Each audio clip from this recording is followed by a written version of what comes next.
Rais William Ruto ameweka wazi kuwa hakuna eneo la humu nchini litawachwa nyuma kimaendeleo, ikiwemo eneo la Ukambani, akisisitiza kuwa eneo la Ukambani limekuwa likiwachwa nyuma kimaendeleo na kubaguliwa kutokana na siasa duni.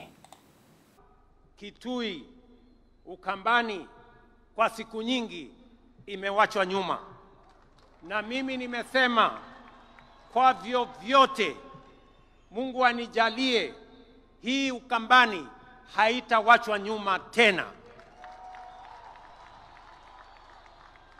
Nataka munisikize jameni, ndugu zangu, watu wa Kitui.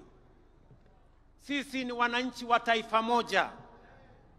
Sisi ni wananchi wa nchi moja, taifa letu la Kenya.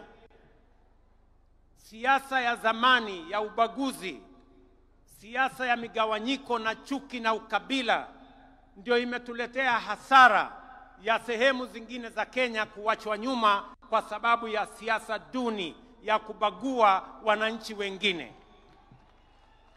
Ndio mimi nimesema kwa vyovyote hii Ukambani haitawachwa nyuma tena. Mnanielewa? Wacha nirudie.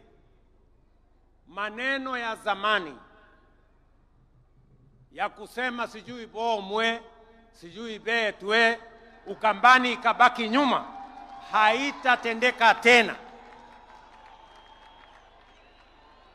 Nasikia hata kuna wengine wanajaribu kueneza siasa ndogo ati maskini jeuri. Iko maskini jeuri ya kufanya nini? Hakuna umaskini itabaki hapa Ukambani.